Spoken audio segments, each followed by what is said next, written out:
Hello there, and welcome to Ikike Digest, the learning space of OMF TV. I am Adeoluwa. On today's edition, we're going to be talking about the evidence of agroecology as a viable alternative for food sovereignty in Nigeria. Nigeria, as many African countries, is faced with the challenge of food sovereignty in light of climate change impacts, inequalities, poverty, and many other barriers. To address these challenges, a number of solutions have been propagated and promoted, such as genetically modified organisms, the use of synthetic fertilizers and pesticides to address these challenges, which actually do not fundamentally solve the problem, but rather harm the environment and take control out of the hands of the local communities. But there is a solution, and that solution is agroecology. Agroecology is all about keeping things diverse. It's about farming with nature and not against it. It's about keeping the soil healthy and the environment. And it's also about putting control back into the hands of local smallholder farmers. Now, the question in this conversation is agroecology the real deal? Is it a proof? Is there even proof that it works? To answer these questions, we have a brilliant mind here to join us in this conversation. To help us answer these questions, we have Professor Adeoluwa, who is a professor and a consultant trainer of soil fertility and agroecology. Amongst his other high-profile roles, he is the consultant coordinator, the country coordinator of Organic and Agroecology Initiative. So thank you, Prof, for joining us in this conversation. You're welcome. Thank you. So to start the conversation, we're just going to set the foundation and set the pace for our audience and give them an understanding on, in simple terms, what agroecology is. Well, agroecology simply means incorporating or integrating agroecological practices into agriculture. And when we mean agroecological practices, we are talking about agroforestry, crop rotation, nutrient recycling, and then use of compost, of natural pesticide, etc. Those practices, that are natural, Okay. Incorporating such into agriculture. That is simply, What agroecology is. What makes agroecology different from other farming methods that we have that are currently existing in Nigeria? Well, the major difference is that agroecology tries as much as possible to work with nature. Somebody can say that, okay, what happened with natural farming? Could it be the same thing that we are calling agroecology?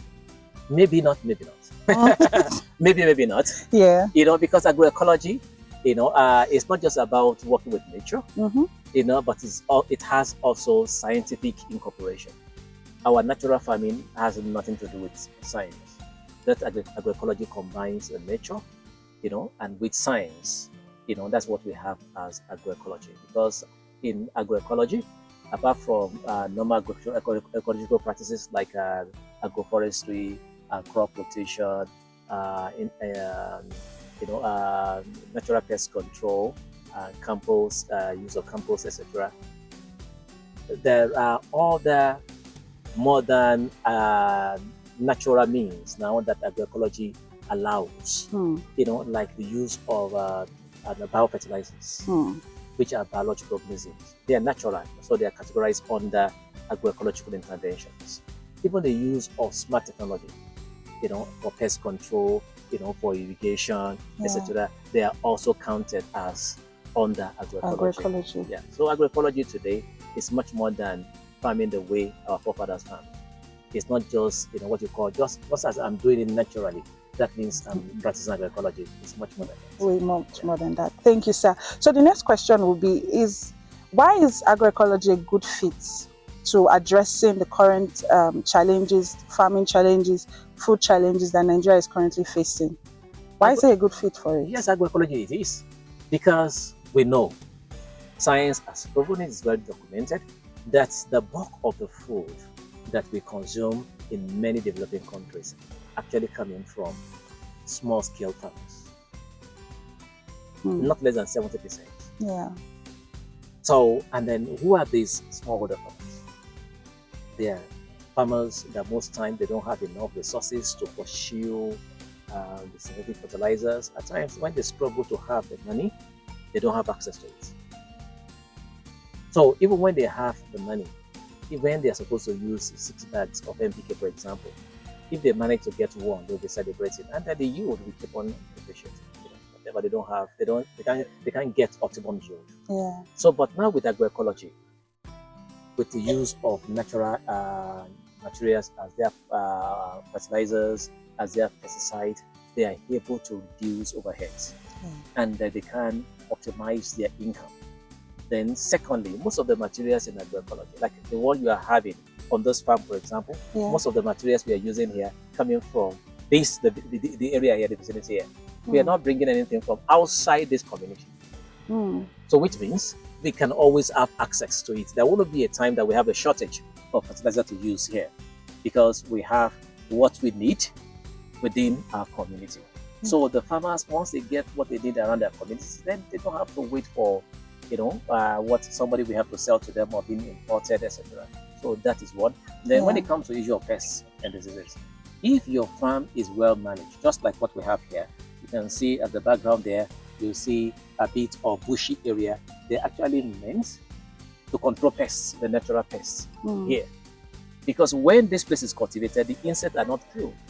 They run away from the cultivation activities. Once they have their natural vegetation, natural food there, that's where they will converge. So, and they will leave what you have here, which may be strange to them, as long as they have their own food. Even if we want to use botanicals to control the pests, we'll use less, because by ecological principles that you maintain the biodiversity. The biodiversity will feed the natural landlords of these areas, which are the pests. People see them as pests, but for us, we see them as part of the community. So they are engaged. They're engaged there, and so we spend less on controlling pests and diseases. So it's so fantastic, and with that, the overhead, will reduce. And then income, net income will increase. Okay. So, but are there challenges to expanding agroecology, making it catch on in the big way, and what can we do about them? That's one. Then the second part is, what is the Nigerian government doing to support the movement of agroecology? What are they doing to promote agroecology? And are there current laws and policies that support agroecology, the practice? Okay, when it comes to limitations of agroecology, there are so many limitations. I can imagine. Number one, people think that, if I'm going to be an agroecological farmer, then I cannot do much, because I could use herbicides to clear 10 hectares or 100 hectares at once. Then what I need to do is to think about the one that is crop specific, that even when the corn going now, I can still apply again. And so, but most time people think about the immediate, they don't think about the long-term effect of this. So, but in agroecology, how do we do this? An agroecology, cool approach, there is also not thinking about increasing the income of the producers. I mean, not always also go, a long way. So now we're talking about upscaling agroecological practices in Nigeria. You can mechanize. Mechanization can come in. Like here, if we have the right equipment, there are equipment that can weed within the corn here. Apart from big equipment, light equipment, micro slasher will do it, especially the ones that have the bigger head, can do that one without affecting the corn. Can happen. Plastic mulching can work. And then what else we control? Once you can control weed, you can control pests. The pest maybe is the least of the problem when it comes to agroecology. The major challenge most time is the weeding. But for the weeding, flame weeder can work. And if you have a plate-headed micro slasher can work. You can guide again. You use a plastic mulch, can work. There are so many opportunities, apart from also having tractors that can work, that can weed directly with grown corn like this. And then working with cover crops, I'm sure. Cover crops. Cover crops has been with us.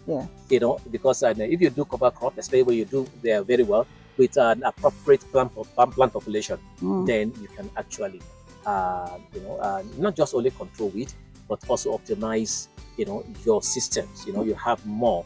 Apart from like this corn now, like you have there, watermelon. Yeah. There, even this corn, before we harvested, before this corn rose to this point, grew to this point, we had our indigenous vegetables, planted.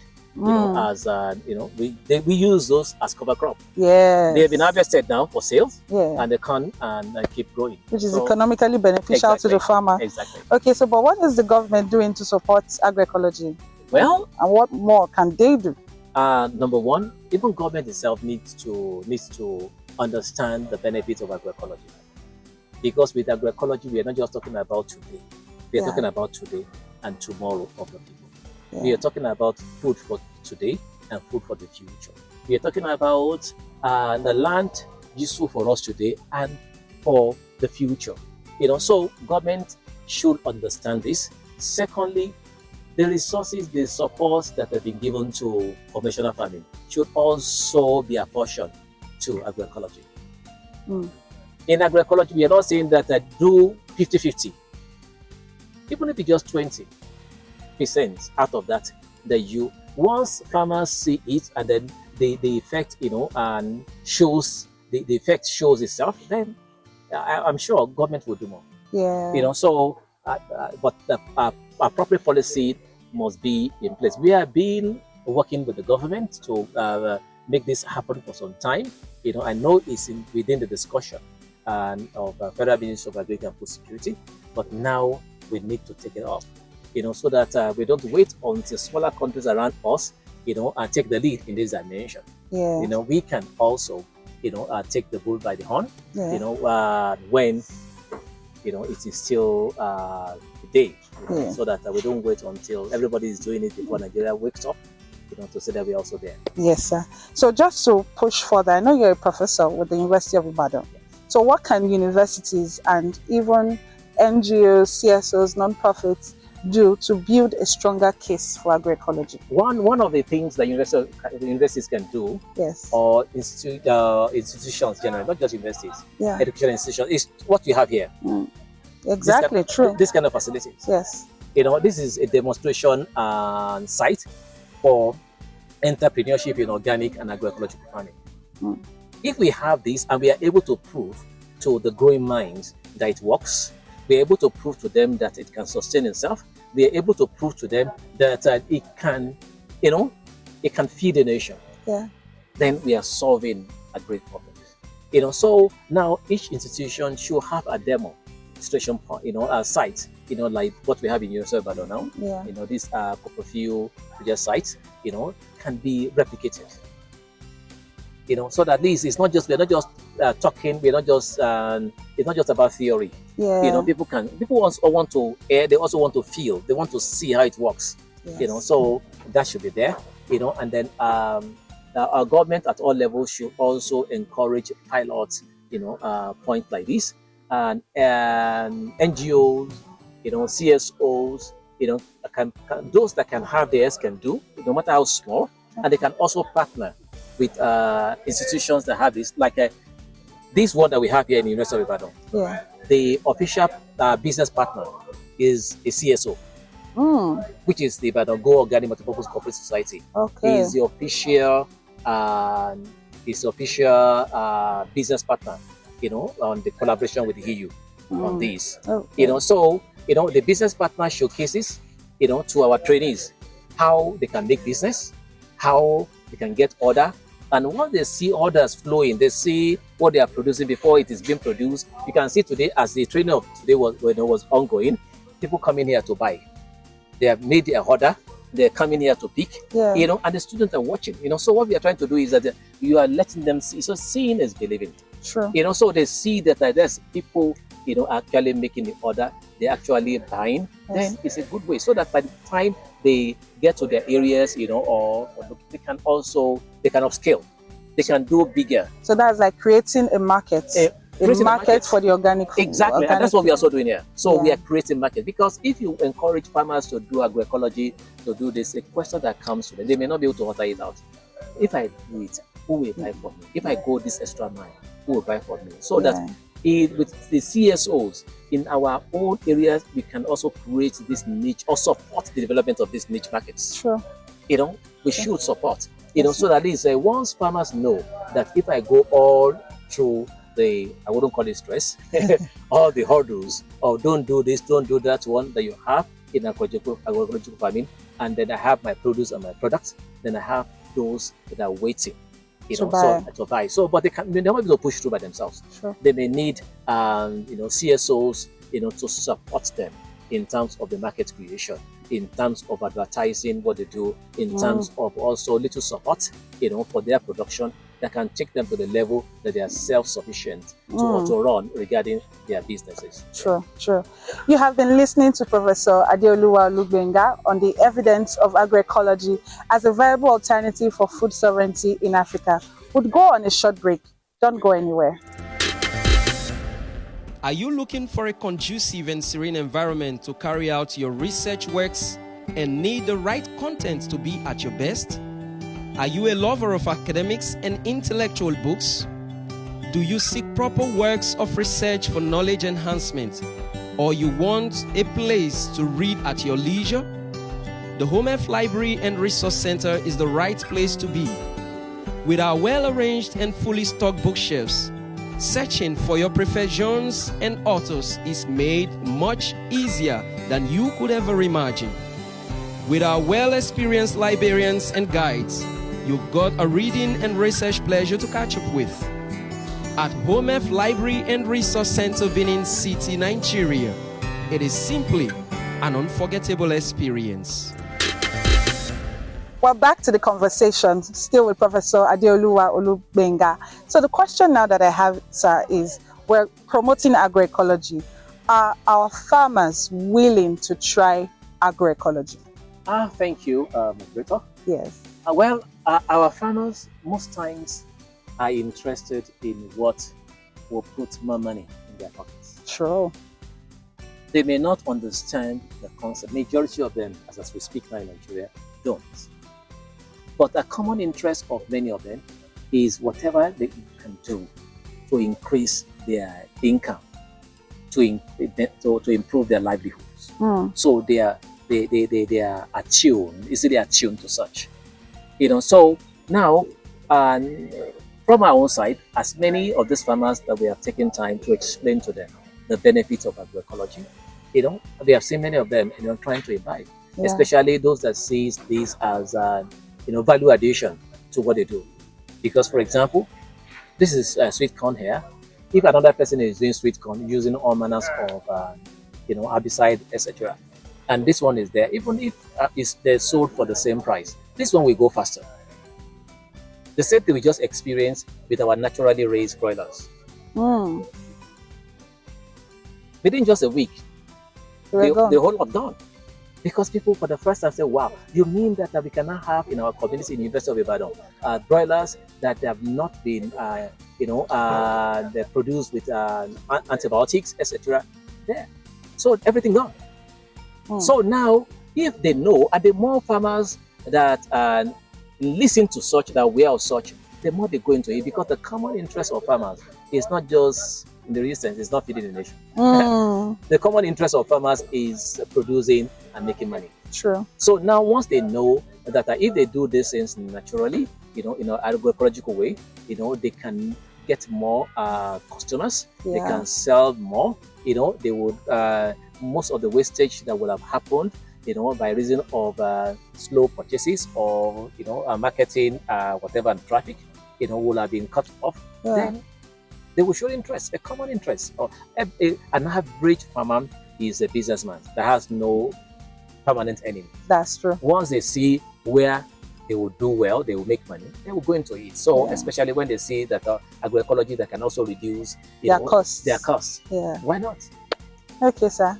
So with all that we have said, with our understanding of agroecology, and with the hope and the trust that our smallholder farmers are going to practice agroecology, can you paint a picture for us, our audience, everyone, the everyday folks, our stakeholders? Can you paint a picture for us of what the Nigerian food system would look like in the next 10 to 20 years? What would be our future? Well, the first thing that I see is the improvement in the health of an adult. Okay? True. because today we are aware of the failing health systems breakdown when it comes to food related issues, rejection of agricultural produce, to the EU as we speak. It has been there since 2015. 10 years, it hasn't changed. More people that used to be their mainstay of livelihood. What have they been doing since then? So, but if we do it better, that agroecology is upscale, just like in Europe now. Europe started a few years ago.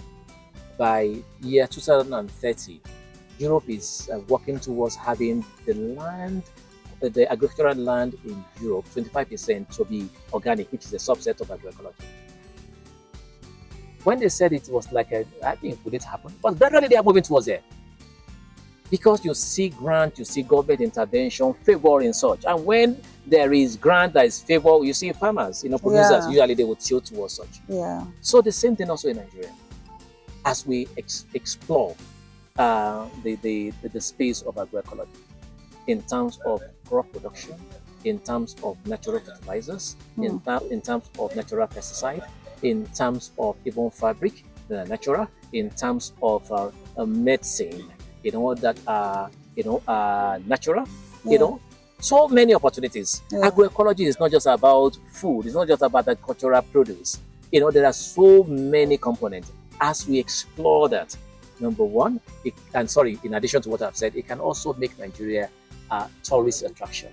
That people can really come in, to that country to come and see how this country is. They just want to have a feel.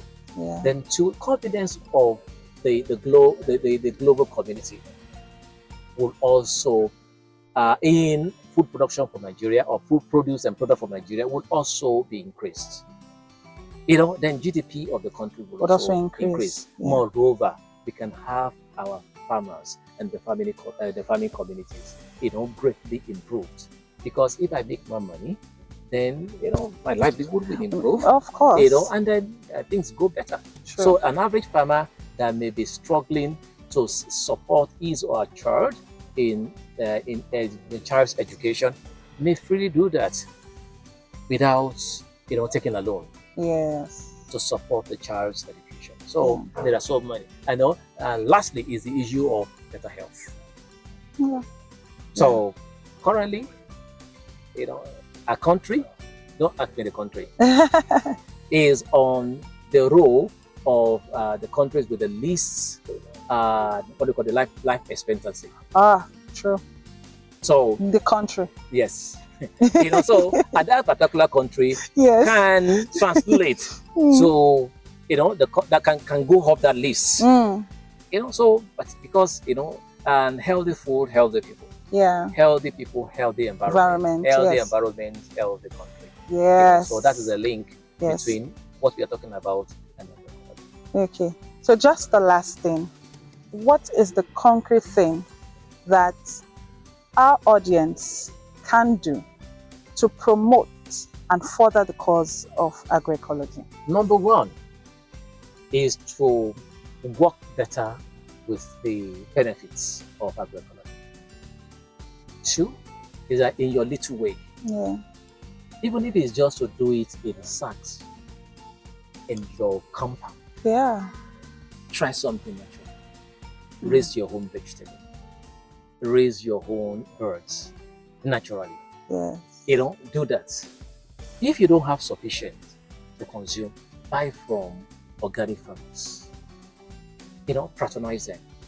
So once you do that one, then you're taking us from this current level that we have to a greater one. And then moreover, for the farming communities, when you are, if a farmer wants to do agroecology, is alone, congregate into a cooperative whereby you can encourage yourself, because part of the things you will benefit from being a member of a cooperative is also information exchange, which is also part of agroecology.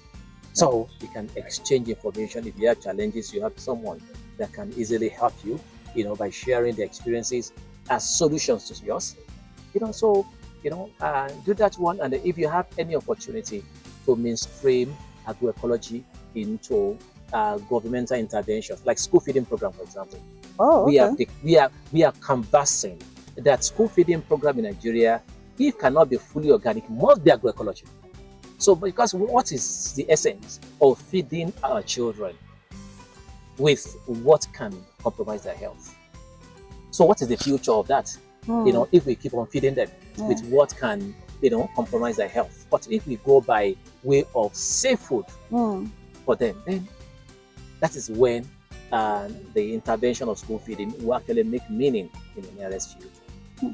Thank you so much. Thank you so much, sir, for shedding light on this conversation. It is pretty clear that agroecology is more than just a way to farm. Yeah. It is a path towards communities controlling their own food. It is also a path of becoming more resilient and living more sustainably. Yeah. You have been listening to Professor Adeoluwa Olugbenga on the evidence of agroecology as a viable alternative to food sovereignty in Nigeria. So to know more about this topic, to know more about agroecology, kindly visit our website, which you'll see on the caption on the screen at www.homef.org. www.homef.org. I remain Esele Ojanelo. Till next time, thank you.